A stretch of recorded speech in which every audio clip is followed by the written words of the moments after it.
In this mini lesson, I'm going to take you through some of the basics of Excel that you need to know for your stats course.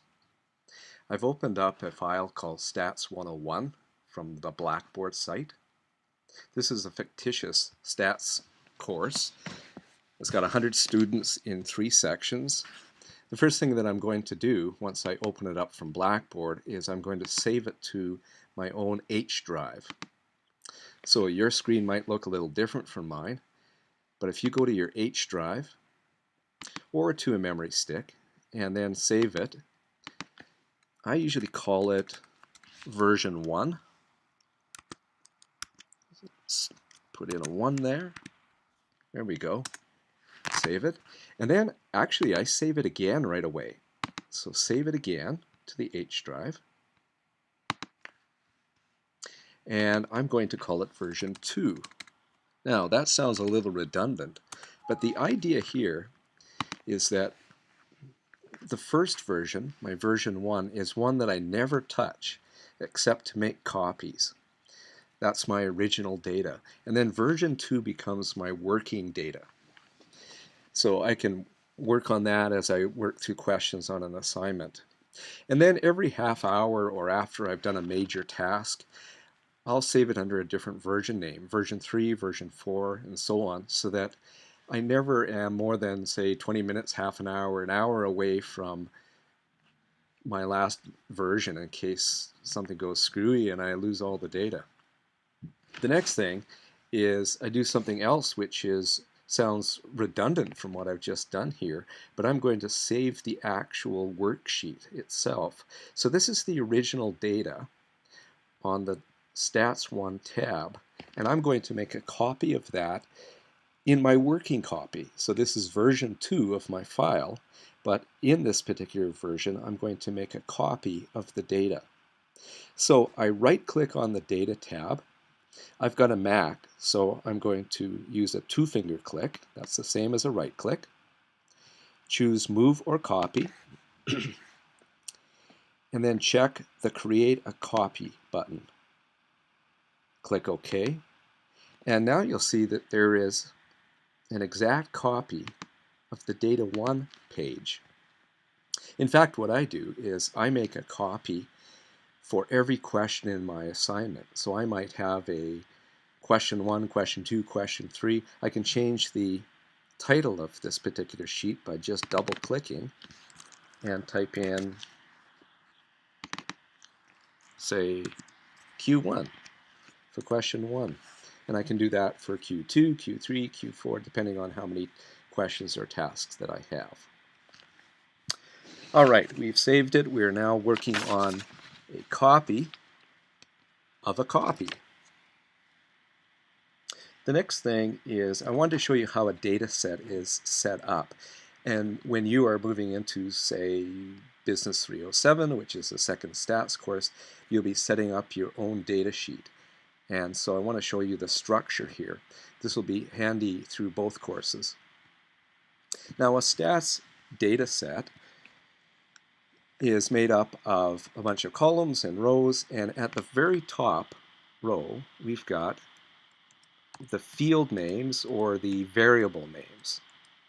And it's really important that in the data set you don't have any blank columns. So you'll notice from A all the way up to N, there's no blank columns there. And then if I scroll all the way down, I go down to 100 respondents, and then below the 100 there's at least one blank line. Now at this particular point I haven't done any work, and so there's nothing below it and nothing to the right of the data set, but it's really important that if I was to do something like, say, calculate an average,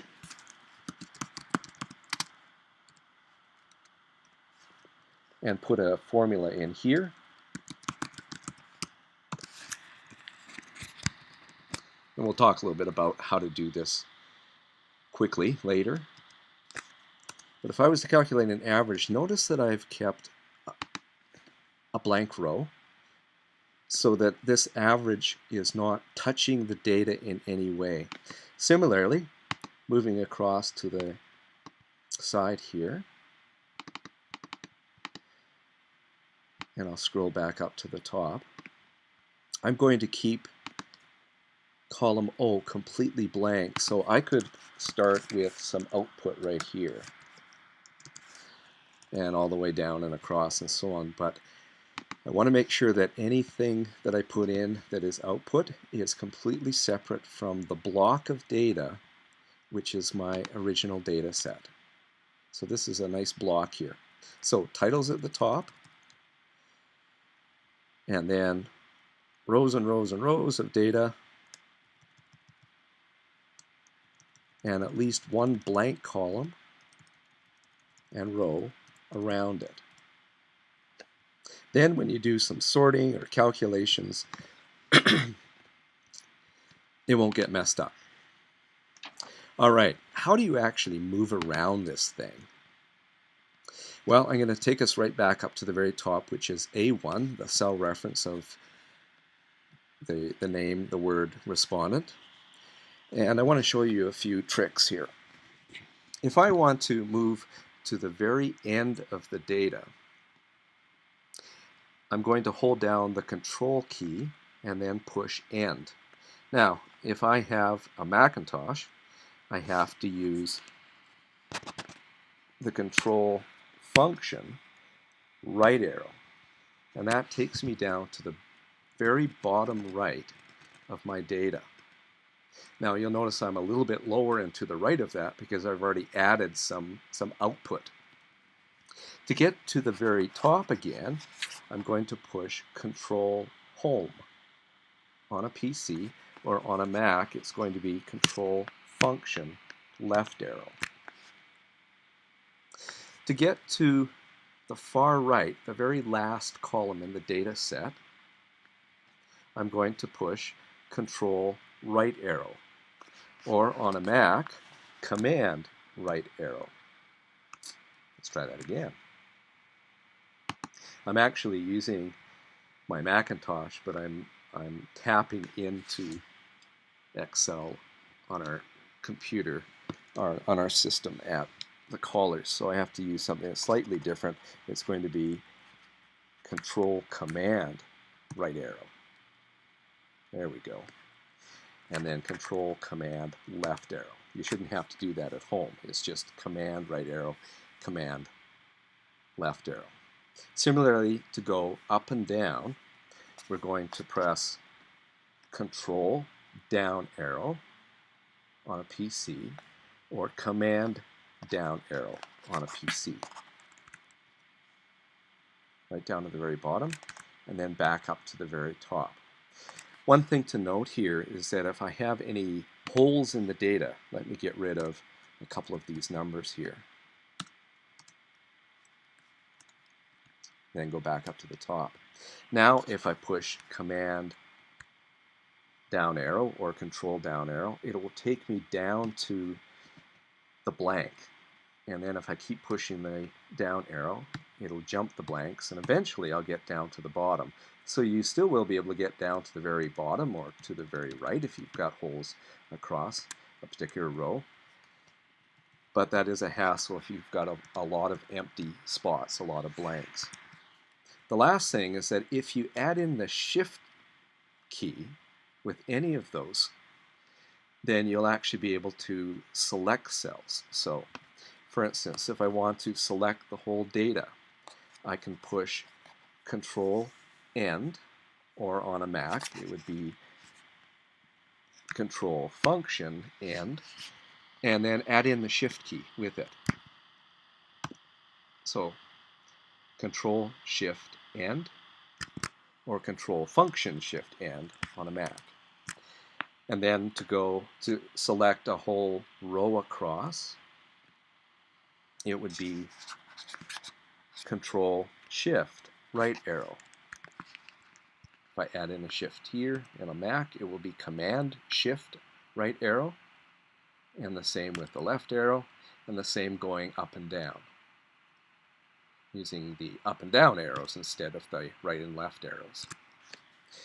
Finally, two other ways to select is if I want to select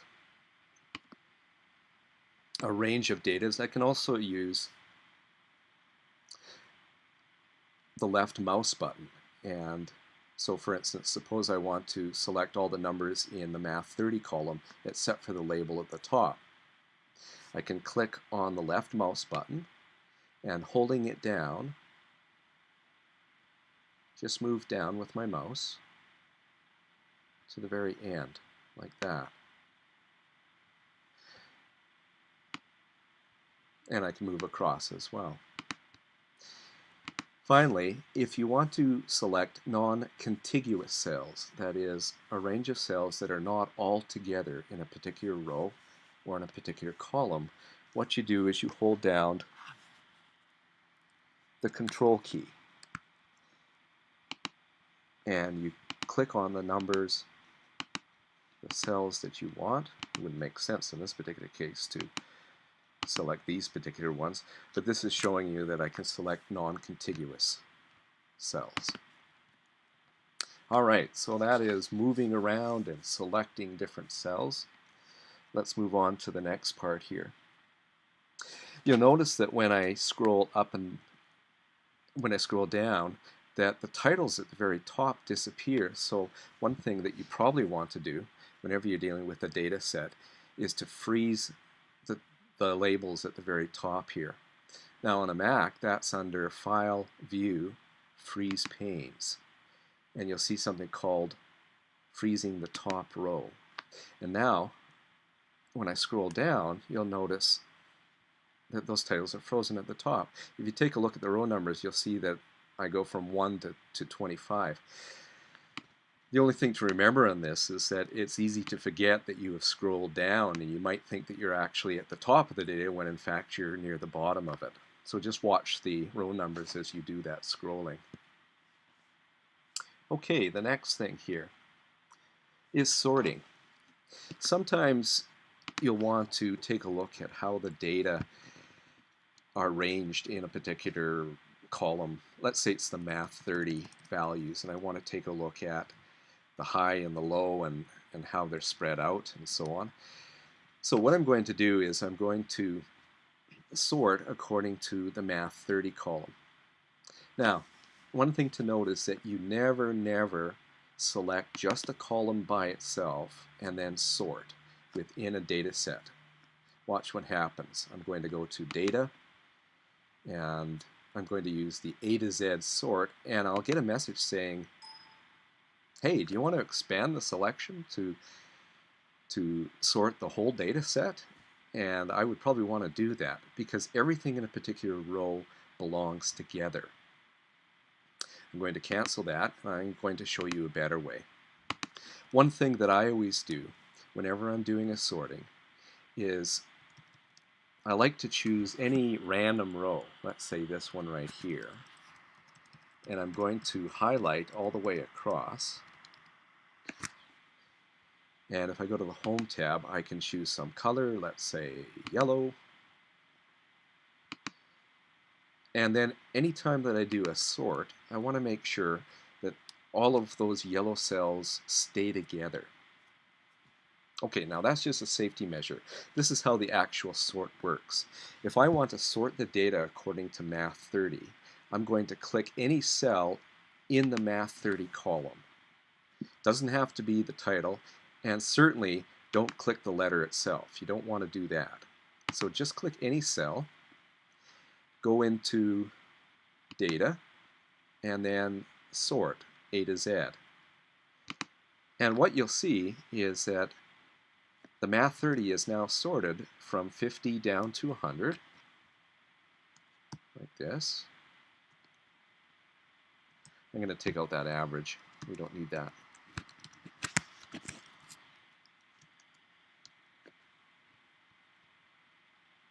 And you'll also notice that everything in that yellow row stayed together.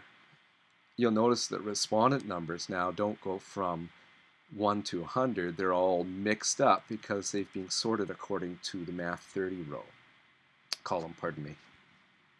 So that's an important thing in terms of sorting. By the way, most of the operations that we're doing here, we don't actually have to sort the data first.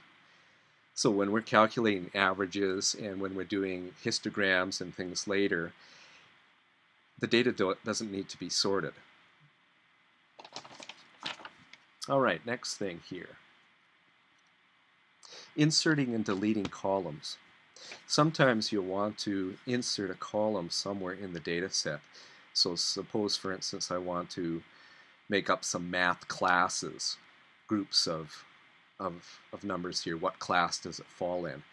If I want to insert a column directly to the right of Math 30, then I'll click on the I, which is directly to the right, click on the actual letter at the very top, and then right-click, Insert. And then I can put in new values. Let's say I want to put in midpoints or something of classes. Then I would put them in this blank column. It's really important, though, that you put in a title for the top. New Math 30 or Math 30 midpoints or something like that. Math 30 classes. And that's because if this was completely blank, if I didn't have the label there, then Excel would think that the data actually stops right there.